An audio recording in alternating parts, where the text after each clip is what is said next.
So now that we have our plan of attack, let's actually get started implementing it. So what we know is that we need to get the ID, or it's the city in this case, of the filter that was selected. And then we'll use that to actually compare against the list items that have the class that equals that same ID. So getting started, let's save the actual ID of the filter, or the city in this case, as a variable. I'm going to refer to this variable as city. And what we're going to do is use our this, and we're going to actually use that attribute method that we had access to in our last project. We're going to use our attribute, and the attribute we want in this case from our filter is the ID. That ID is equal to the name of the city. So now that we have our city, what we essentially want to do is find all of the apartments within that city and have those be the only ones displaying on the page. Therefore, everything that does not fall within that city is going to not display. So knowing that, let's actually hop back into the jQuery documentation to get started. So now that we're here, we have some filtering methods available to us. So if we scroll down on the left-hand side here, under traversing, because that's more or less what we want to do, we're going to select that filtering option. And so what we are actually trying to target is the elements that do not match our filter, because we need to actually hide those elements. So filter would work if we wanted to target the elements that do match our criteria, which is that the city of the apartment is equal to the city from our filter. But the opposite of filter in this case is actually a method called not. So it's not the most intuitive name, but it's going to remove the elements from the set of matched elements. So we actually want to essentially say everything that's not the selected city, hide yourself. So that's a great place to start. And so what we're actually going to do is implement this. So we're going to use our selection, which is going to be all of our list items, all of our apartments in this case. And we're going to say not those within the city of the filter. So let's go back and see how we're going to implement this. Firstly, we have this list group item class on our listing here, but that's probably not a good selector, because if you notice on our index HTML, our filters are also list group items. So if we use that as a selector, it's also going to include these as the options. So what I say we do in this case is let's add an additional class here that we can target, so we know we're only talking about these list group items. And I'm going to go ahead and call this listings. So listings now is going to be our selector.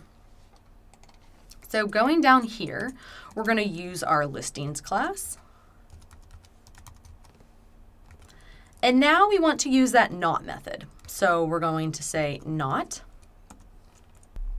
And so what we're essentially going to do, I said we'll actually have to create a class on each listing that has the same city name or ID as the filter. And so what we're going to do is filter out the listings that do not have the city in question. So in this case, we're going to say not city. We're going to say everything that's not within the city class. But in order to actually show that this is a class, we have to use that dot notation.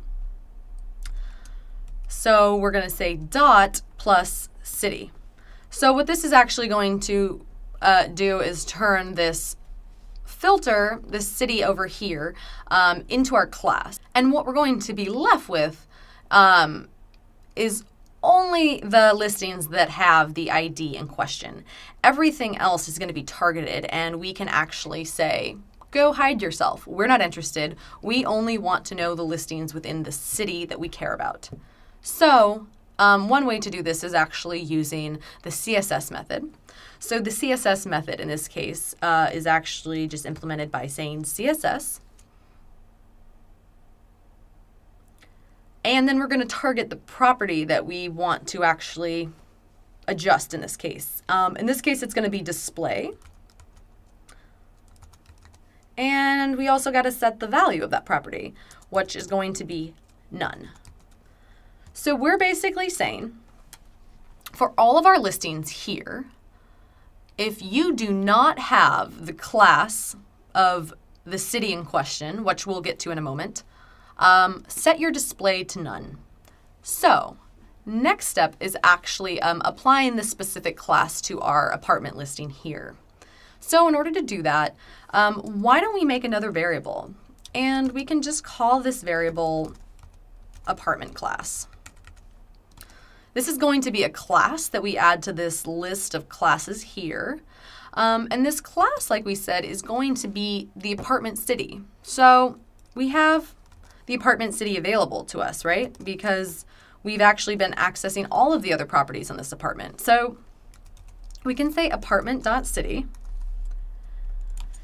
And that's going to return to us the way the city is actually displayed in the JSON file. And if we look back at that, it's written for a human to be able to read that. It's written nicely with capital letters, and for instance, the ones that have multiple words like Staten Island, there is an actual space between there. So looking back at our filters here, we have everything separated by a dash and is all lowercase. So we want to make our apartment class match the ID of the filter in order to target it. So, going back to our code, we have our apartment.city, and now we actually want to make that all lowercase, right? So we have a method available to us that is through JavaScript, and it's called toLowercase. So what this toLowercase is going to do is take the string and make it all lowercase. So that's step one. Now we have our lowercase city names. But we also want to actually not have them separated by spaces. We want to replace that with a dash. So we have another method available to us. And it's intuitively named replace. So we're going to actually call replace here. And replace takes two different arguments. What we're going to do is say what we want to replace. And in this case, we want to replace any spaces. We want to replace those spaces with our second argument, which in this case is going to be a dash.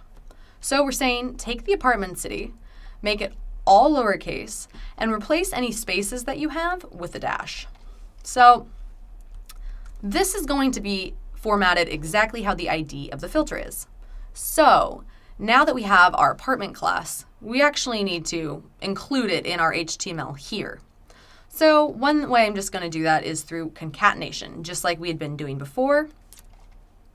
So I'm going to add this here. And firstly, we're going to end this quote. We're going to add our apartment as a class. And you need to give appropriate spaces here, else this is all going to run together. So now, when we're creating our listing, we're actually giving it a class of its city names, all lowercase, and with those spaces replaced by a dash. So now, when we're targeting our listings here, and we're saying we want to have everything that does not meet our criteria, so that is a class of the filter ID, which is the city, we want to set the display to none. So that's hard to explain as I talk it out, but let's just go ahead and see it in action.